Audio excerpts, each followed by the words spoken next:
Okay, I'm using the Skywatcher ED80 Pro Series Gold version, and I'm observing the M42 Orion Nebula with the Maxvision 28mm eyepiece. This eyepiece I don't expect to show me the trapezium in the Orion Nebula, but it actually shows it. M42 trapezium, you can see it split in four, or at least three of them. You can see easily. This is a very low magnification, and also this telescope has a very lower f number than, for example, this SCT, and yet you can see with this a lot of details actually in the Orion Nebula and surrounding star clusters, and yet I can see a lot.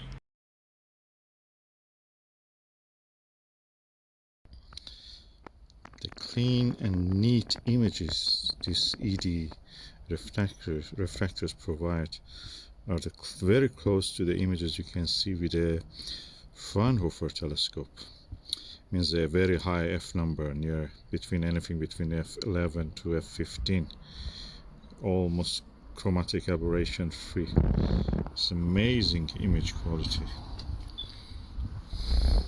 So ED refractors of a Skywatcher are really secret, well kept secret. They don't have, of course, tell that what kind of glass they're using. They say shot glass, but the actual formula of it is not known. And they really punch above their weight. They're equal to many of the premium brand telescopes at a very affordable price.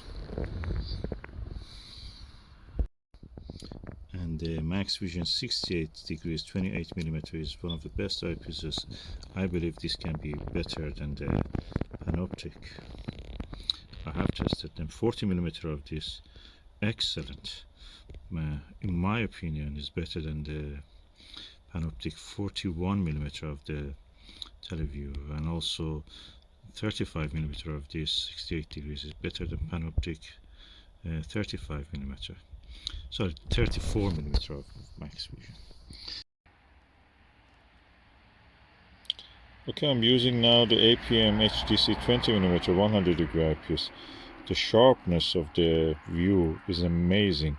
Of course, when you compare it to the Maxvision 28mm, you have a higher magnification, and that is reflected in the visibility of the trapezium. 4 stars easy. There are tight grouping in this view yet, but you see a lot more darker background of sky.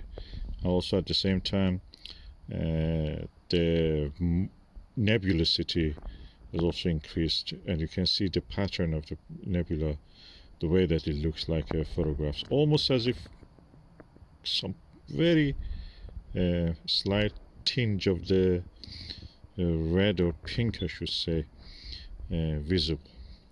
And that's really amazing. That's really good. I didn't expect it to see this. I can see it now. Really good.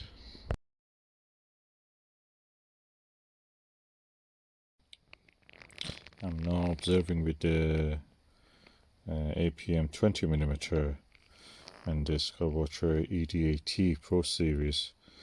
The cluster M35 beside it, and an NGC cluster also, both in Gemini. And that cluster is NGC 2158.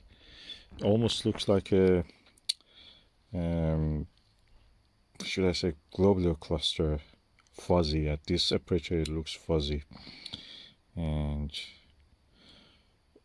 of course it maybe is an open cluster, but is so compact or so far away that we see it as a beautiful faint fuzzy beside the glitter of the diamonds of the M35.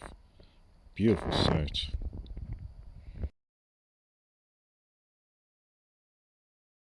And with this telescope and eyepiece, I can see these strings of stars in the M35, very faint stars, and so delicate and beautiful. I've never seen anything like that. The sky background, the contrast, darkness of the sky background is so beautiful. It helps to see a lot more than what you think you may see, or what the photographs show you. Oh, suddenly it became so dark, or my eye adapted to the darkness. I can see some stars in the NGC 2158. It's open cluster, I think.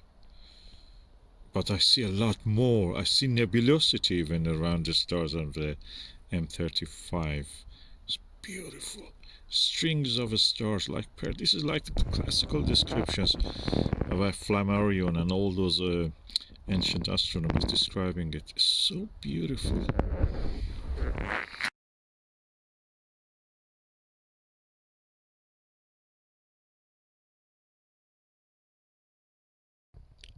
And this Skywatcher ED80 is such a good telescope. I can see airy disk around the star. The stars are pinpoint, tiny pinpoint diamonds. And yeah, according to brightness, the brightness varies. And I can see airy disk around them. It's very rare to see airy disks.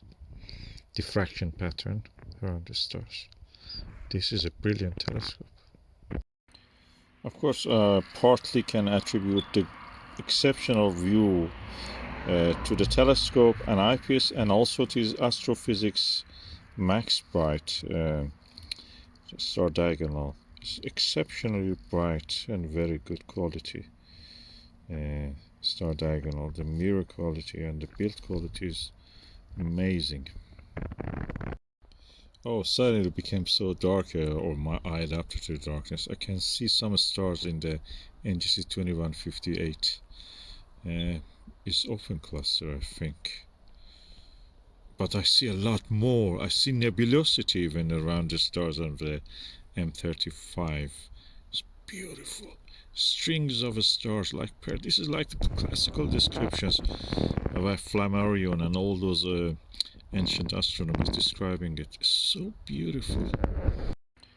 Of course, partly can attribute the exceptional view to the telescope and eyepiece, and also to his Astro Physics Maxbright star diagonal. It's exceptionally bright and very good quality star diagonal. The mirror quality and the build quality is amazing. I was using the APM 20mm to find the M51 in the Canis Venetici. I started from Al-Qaeda, as you know, and you have to, that's the end of the Big Dipper's handle. And then you go toward the south and you find it slightly, probably a few degrees. And I couldn't find it. I couldn't believe that I cannot find it. Then I noticed that there is a bright patch there all the time. I thought that is cloud because there were clouds coming and going.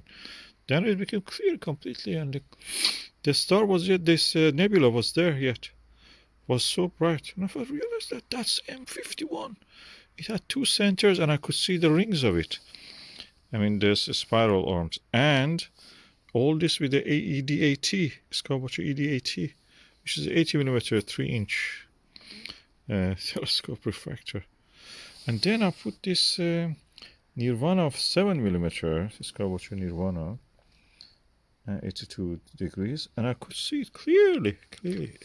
But this one is so bright because its field of view was wider and magnification lower. You could see it against the background of the sky. But this one is a little bit more visible, but less bright. This one was very bright. I easily mistook it for a cloud.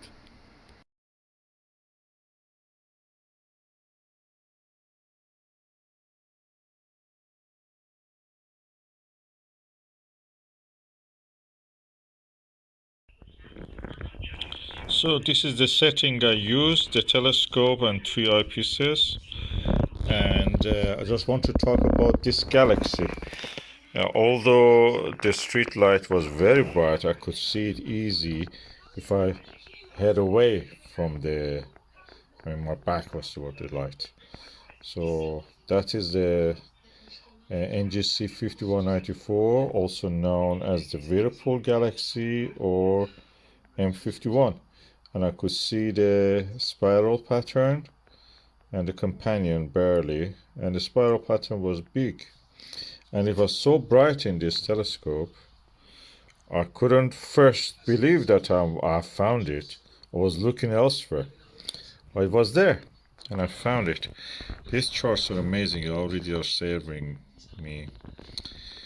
And especially this one. Low power, not much useful, but in high power, that's really shows its usefulness. It pays for itself. So this is the setup I used, and I really enjoyed it.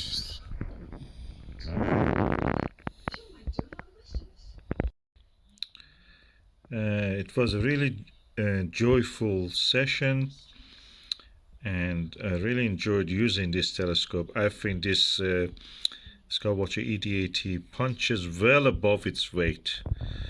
I came in because it was cold, otherwise I just could stay and do a lot more. I could see easily the galaxies, and including the M51. I tried the low triplet. I think I saw it, but it was getting really cold, so I just came in. I didn't spend much time to really prove that what I've seen. But anyway, that's what I was able to do in the time that I had.